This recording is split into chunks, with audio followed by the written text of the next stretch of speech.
आप सबों को जय यीशु जय मसीह की। मैं पास्टर राजन फिर से लिविंग लेटर चैनल में आप सबों का स्वागत करता हूं।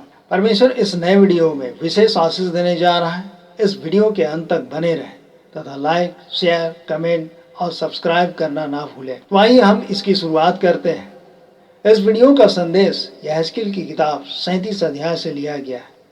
इस अध्याय में उस समय की घटना है जब यहूदा के लोग परमेश्वर की आज्ञा को लगातार अवहेलना करने के कारण बंधुआई में चले गए थे। बेबीलोन का राजा नबूकदनेस्सर यहूदा के कई हजार लोगों को, जिसमें राजघराने के लोग भी थे, बंधुआ करके बाबुल को ले गया था। इस बंधुआई की भविष्यवाणी मूसा ने भी किया था। उसने कहा था, अगर परमेश्वर की आज्ञा में तुम लोग बने रहोगे तो आशीष होगा, अन्यथा उस देश में नष्ट हो जाओगे। तुम लोग अन्य देशों में तितर बितर किए जाओगे। लगभग 100 साल पहले ही परमेश्वर ने यशायाह की किताब 39 अध्याय 6 पद में इस बंधुआई के विषय में बताया था। 70 वर्ष तक बंधुआई में रहने की भविष्यवाणी यिर्मयाह ने अपने पुस्तक के 25 अध्याय के 11 पद में भी किया था। इसमें लिखा है, सारी जातियों का यह देश उजाड़ ही उजाड़ होगा और ये सब जातियां 70 वर्ष तक बेबीलोन के राजा के अधीन में रहेंगी। बंधुआई में जाने का मुख्य कारण यहूदा के लोगों का परमेश्वर के विरुद्ध पाप था। उन्होंने यरूशलेम मंदिर में मूर्ति पूजा किया, सूर्य को दंडवत किया, परमेश्वर को पीठ दिखाकर मूर्ति पूजा किया। उन्होंने पराये देवी देवताओं की पूजा की और परमेश्वर के विरुद्ध पाप पर पाप करते गए। परमेश्वर अपने लोगों को यशायाह नबी, यिर्मयाह नबी और यहेजकेल नबी के माध्यम से चेताया भी था, परंतु ये काम नहीं आया। यहेजकेल की किताब यहूदा के बंधुआई से शुरू होता है, लेकिन इसका अंत बहुत ही सुखद है, जैसा कि हम प्रकाशित वाक्य की किताब के अंत में पाते हैं। यहेजकेल, दानियल और यिर्मयाह एक ही समय काल में परमेश्वर के लिए सेवा किए। यहेजकेल तेल अवीव में, जो यहेजकेल की किताब 3 अध्याय 15 पद में पाते हैं, यहूदी कैदियों के बीच में सेवा कर रहा था। वहीं यिर्मयाह उजड़े यरूशलेम में शेष बचे हुए लोगों के बीच में सेवा कर रहा था और दानियल नबूकदनेस्सर राजा के महल में सेवा कर रहा था। 70 साल की बंधुआई में परमेश्वर यहूदा को उसके पाप का दंड दे रहा था।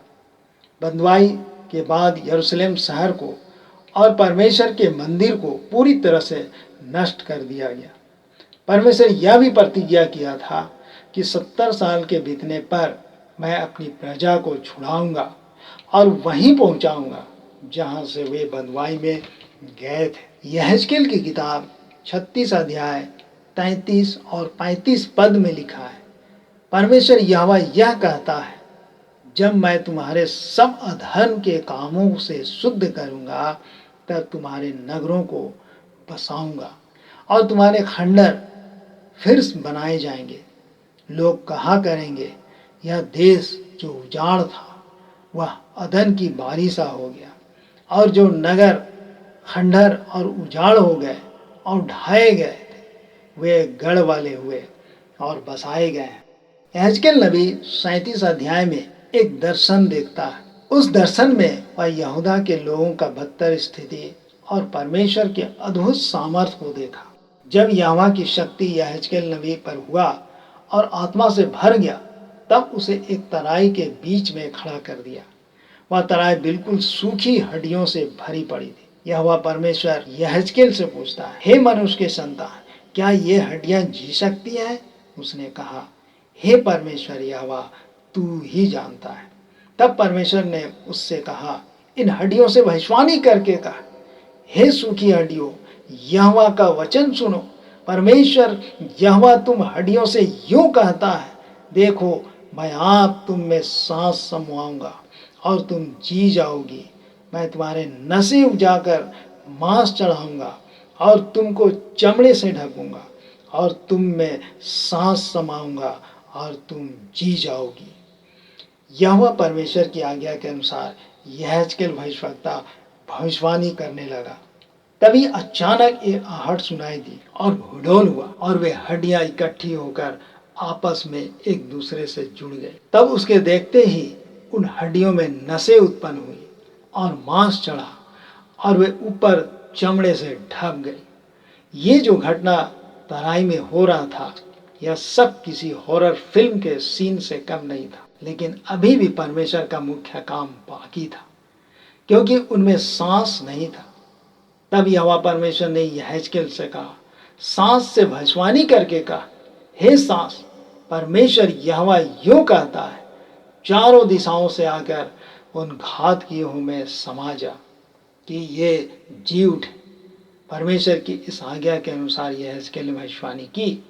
तब सांस उन मरे हुओं में आ गई और वे जीकर अपने पांव के बल खड़े हो गए और एक बहुत बड़ी सेना हो गई। प्रियो, 70 साल की बंधुआई में रहने के समय में यहूदियों की सारी आशाएं टूट चुकी थी कि वे कभी अपने वतन इस्राएल लौट सकेंगे। इधर यहेजकेल परमेश्वर की प्रतिज्ञा को यहूदियों के साथ बार बार दोहरा रहा था।